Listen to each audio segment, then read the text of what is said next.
Hello everyone and welcome to a very special episode of CFO 4.0. This one's going to be a little bit different to our usual programming. This one is, I'm going to give you a sneak peek of a new podcast that the team here at itas are going to be launching this year. The podcast is called itas Talks Sage Software, and it is literally what it says on the tin. We're going to help people get the most out of their Sage software.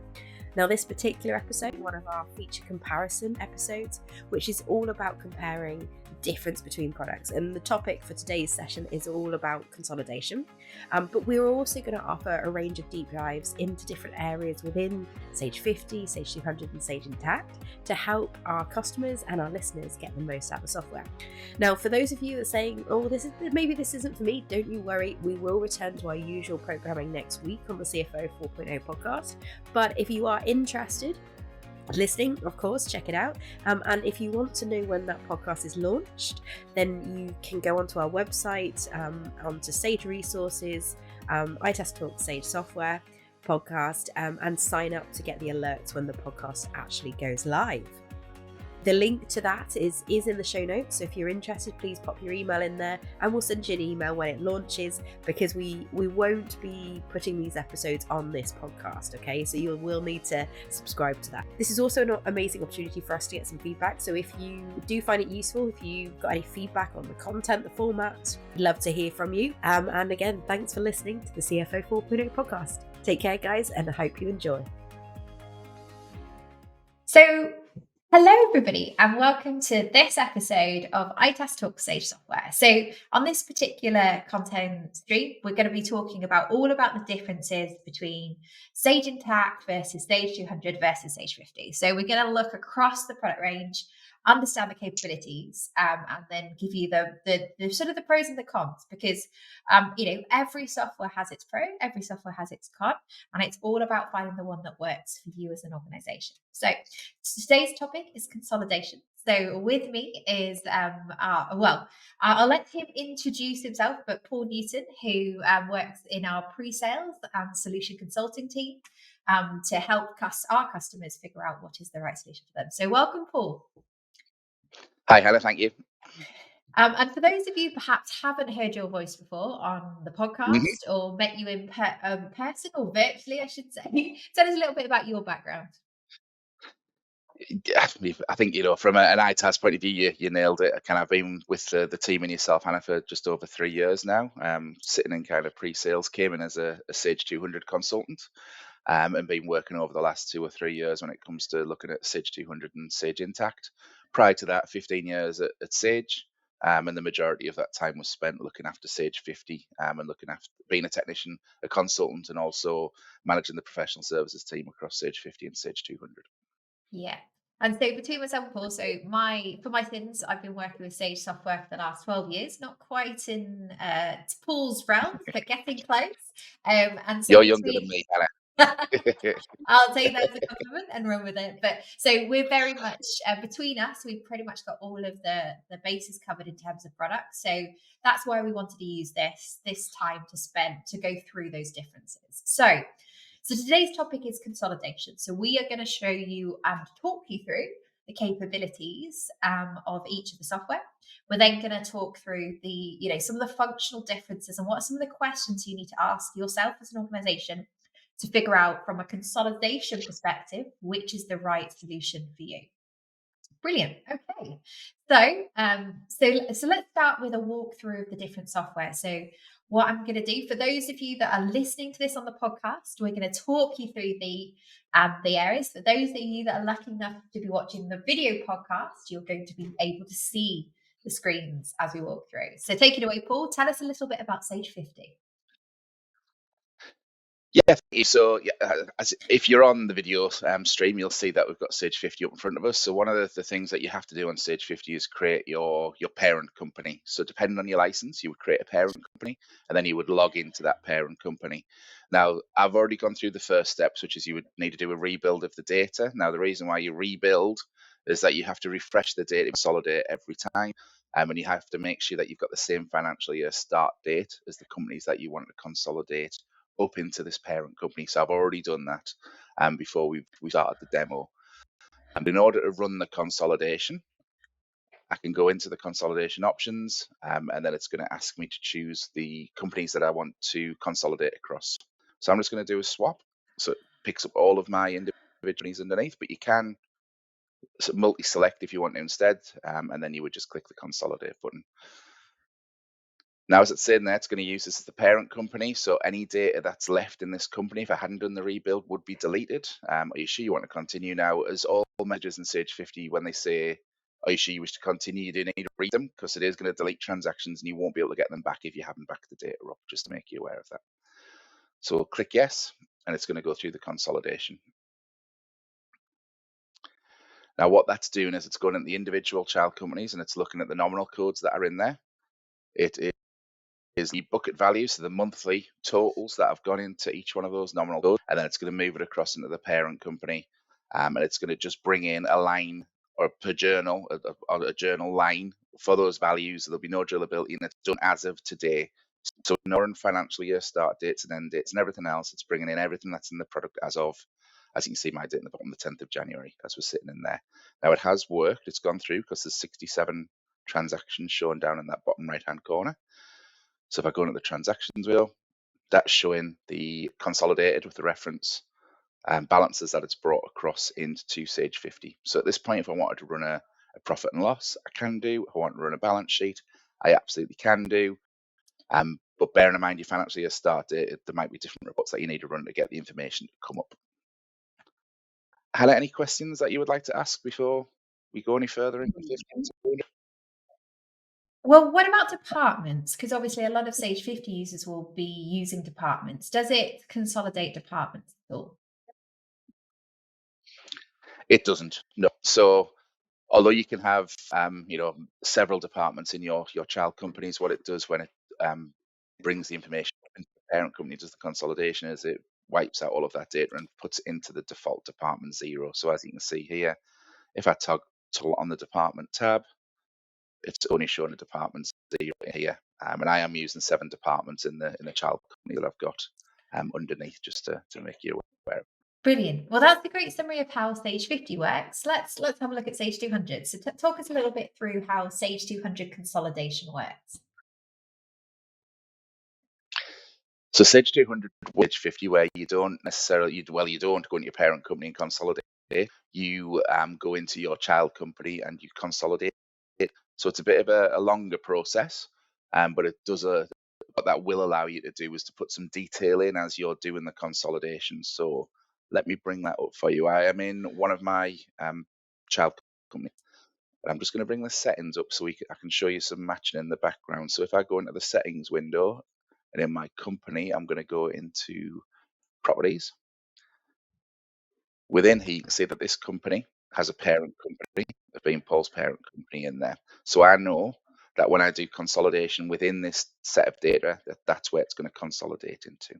So I'm just going to run through consolidation now. So it's in the nominal. We're going to go through and we're going to consolidate. Now, one of the things I mentioned on Sage 50 is that it just does it on today's date. So as I'm processing in real time, it does it there and then. But in Sage 200, you can choose, as I just done there, which period I'd like to consolidate. And you can't redo that consolidation once it's done. So I've already done September in this instance, so I couldn't do it again. So I picked up my October month to consolidate, and I'm going to pop a reference in here. And then what this second narrative box allows me to do is when I then go into the parent company, it's going to have that in the narrative box. So I can see, as opposed to Sage 50 where it's one line across all of the nominals, regardless of which company it's coming from, I'll be able to see which company that values come up from. So when I'm okay, that's doing the consolidation. It's looking at the codes, it's looking at the values, and it's then moving them up into Paul's parent company. I then get a report so I can handily see what's been moved. And as you can see, it's got the nominal reference and also it's using the department as well in the consolidation company. And I can see where it's come from in my child company as well. So in this example, you can see the cost center in my child company has actually been moved across the department within the consolidation company. So if I now go into my consolidated company, sorry, Hannah, we're going to say something there? No, I think it's just important for anyone that's thinking, again, we're thinking about differences and which way to go. So if you need to be able to consolidate departments, then 200 gives you that sort of step up in terms of capability. Absolutely, yeah, it's a really great distinguishing point. And then when you go into your parent company, that consolidation sits in your waiting postings list. So you can go in here, you can check to make sure that your nominals and your departments exist, because if they didn't, it would say code does not exist, posting to suspense. So that's one thing to be aware of. And you can check to see exactly what transactions are going to be posted into your nominal ledger when you click on the update waiting postings option. And you can see I've also brought in earlier one of my other child companies as well. And again, you can see the difference in the narrative on the right hand side of where those postings come from. So we'll update the postings. It's going to ask me when I'm posting into. Go for Hannah. No, I was just going to say one of the differences as well is that you've done it from the child company. So you've got more control over when you consolidate each one. You Yes. don't have to wait for all of them to be ready before you consolidate. Absolutely, yeah, great point, because they'll all sit in that waiting postings option in the parent company until you're ready to post. So, you could even do partials through if need be on different child companies coming through. But yeah, absolutely. It's really great with Sage 50. It just brings everything from whichever companies you select at the date that you're doing it. So limited control. Postings have cleared, so they're all going to be shown in my current transaction list now. I'm now able in Sage 200 that as in 50 to go off and running management reports and financial reports that I want to. Company and be remembered for to November's consolidation as well. So that's Sage 200. Hannah, any questions? Okay, so there are some key differences there. There are. So when we're looking at obviously when we're mapping in the departments, so that's obviously something that we have that's different. I guess the second piece is that once we've actually consolidated in 200, we have the ability to post adjustments in, don't we, to the actual nominal. So unlike Yes, 50, we're absolutely. not wiping the entire data set and then reconsolidating. We have that ability to just post those journals across. Exactly. Yeah. So when you come to the next month or the next quarter, however you want to consolidate, whatever you've done previously, your Sage 200 consolidated company will still exist. I mean, as you say, you're not removing anything where you could do lots of work in Sage 50, get your management pack the way that you need it to, and send it over. Then you do the next consolidation, and it wipes out the work that you've done previously. Yeah. Very different. Brilliant. Okay, so before we get too much into more differences, shall we have a look at Sage Intacct? Absolutely. So I'm just going to jump into Sage Intacct. Within Sage Intacct, there's different consolidation options. In the demo environment I'm using, we've got global consolidation. So that means, again, a difference to 50 and 200. You can consolidate across different base currencies, which you're not able to do on either of those two products as well. So we go into consolidation. We can run the consolidation directly from here. And when we go to run the consolidation, it's going to ask us which book we want to run it to. So slightly different when it comes to concept, but you are able to group your entities.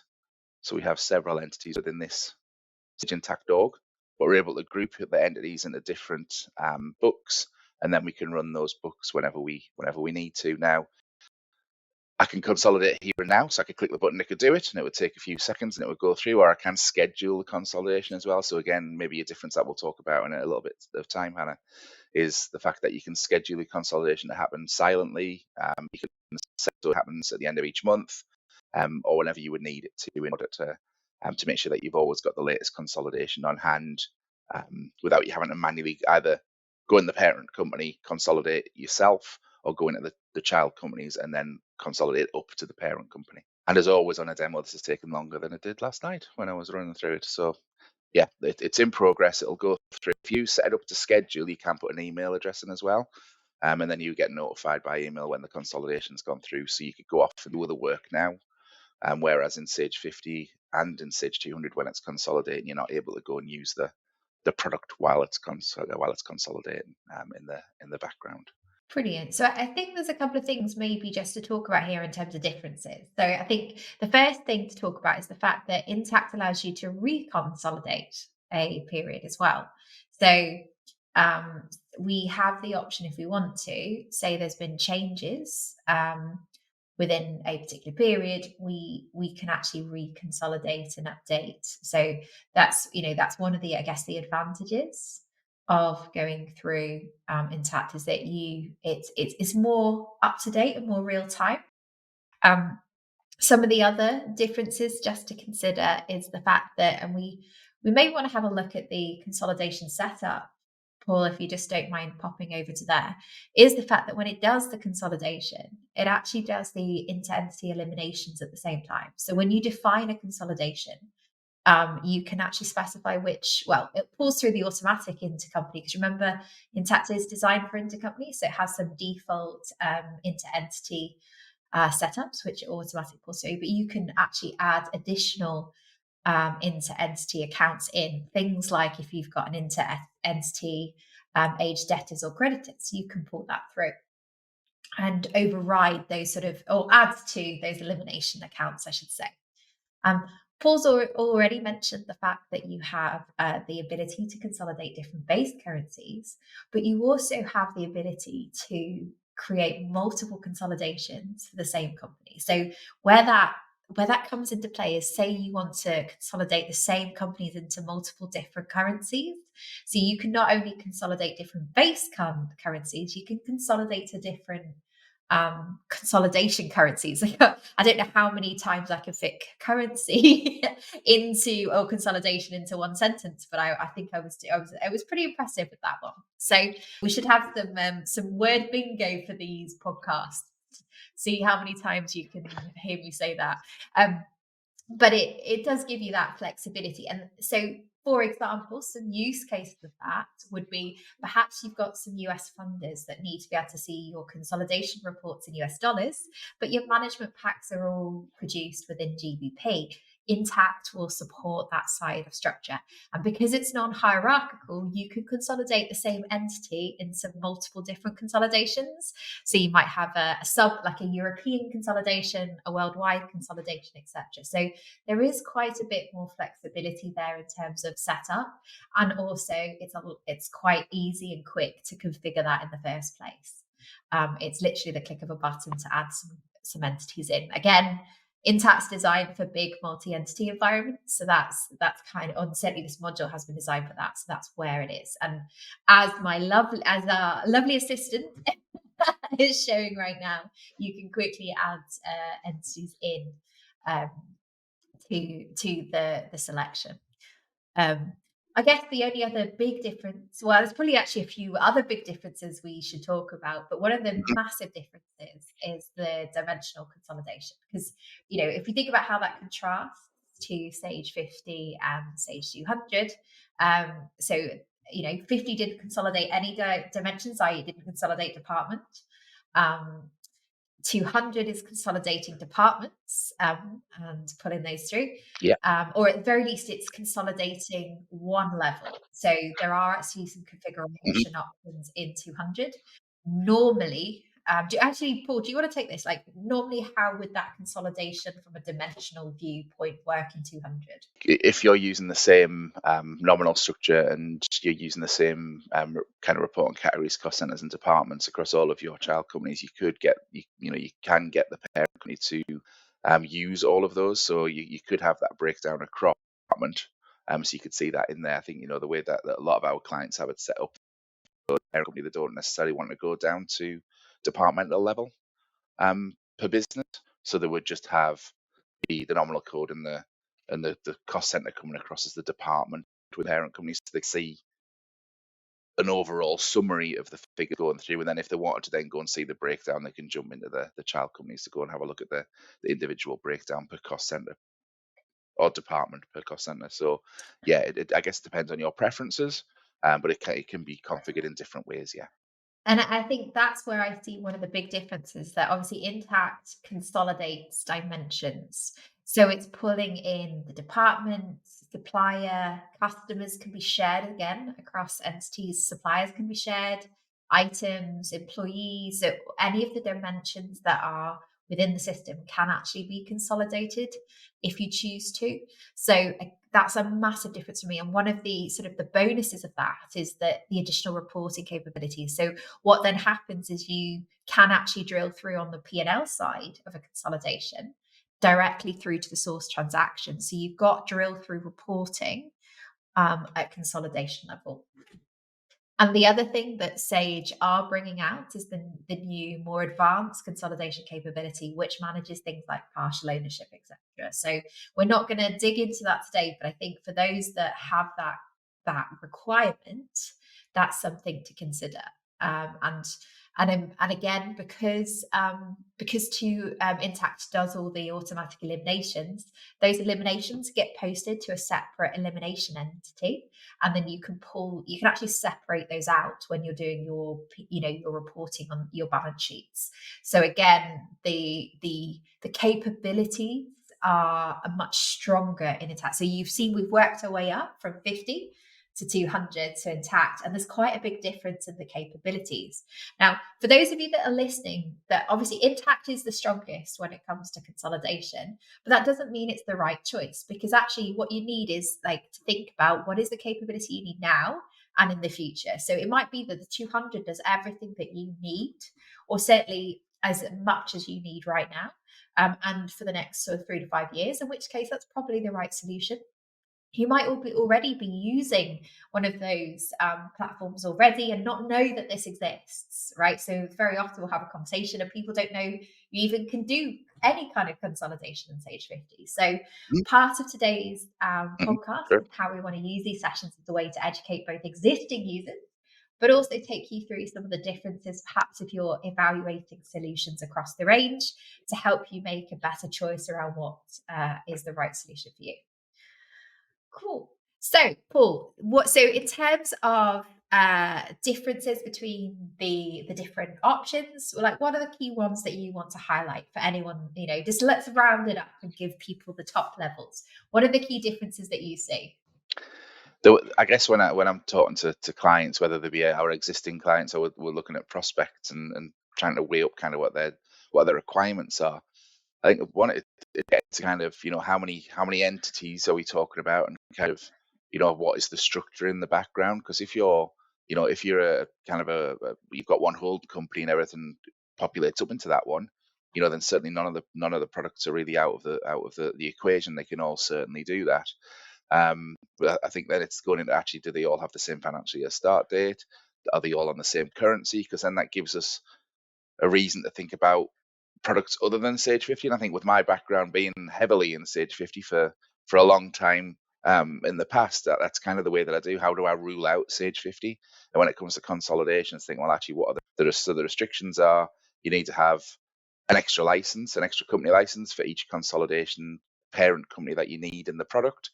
And also that you need to have across all of your companies the same base currency and the same financial year start date. So they're kind of the key ones. And also then if you want to do any kind of breakdown or drill through on your consolidated reporting, so you want to see it by department, or you want to be able to click into the report and take you down into the originating transaction, then that would all rule out Sage 50. I think from a Sage 200 standpoint, so obviously Sage 200 has that additional level of departmental breakdown, so you can see where those transactions have come from.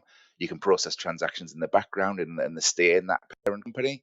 But again, if you want drillability or you want anything which is outside of kind of one currency, then that's when you would need to look up into Intacct. And if you really want kind of complete utter control of where transactions have come from and be able to drill through your reporting to see who authorized that original purchase order, as an example, then Intacct would absolutely be the earlier if you need to create packs or reports that are in different currencies or in different formats, then absolutely Intacct would be the right product for you. Brilliant. So for all of us, for all of you listening, I hope this has been useful and given you some guidance across the around the capabilities across the range. If you have any questions around consolidation, we will be following this up with a deeper dive into each product and a FAQ around each of those products as well. So if you have some questions around consolidation, please do share that with us. you can contact me at hannah.munro@itassolutions.co.uk. I'm also on LinkedIn, so if you want to send messages directly, I'd love to hear from you. Excited to get some feedback and some thoughts from yourselves. So if you've got a specific consolidation question, or perhaps it's a non-consolidation related question across the product range, send it on through. And obviously, as we develop this podcast further, as we do more around the crossovers, we'll use that and make sure we answer all of the questions that you might have. And hopefully give you a quick answer in the interim if it's not going to be on the release schedule for a month or so, to make sure that you guys have all the information that you need. So thank you so much for listening to this episode of itas Talk Sage Software. We hope you find this comparison between Sage Intacct, Sage 200 and Sage 50 useful. And please do give us feedback. If you found this valuable, leave us a review. Tell us what you liked. Give us some constructive feedback. We're all about making things better and innovating on what we're doing. I'm looking forward to the next episode. So I want to say a massive thank you to Paul for joining me on and showing off his amazing demo skills. We'll see you next time on the itas Talk Sage Software podcast. Thanks, Hannah. Thanks, everyone.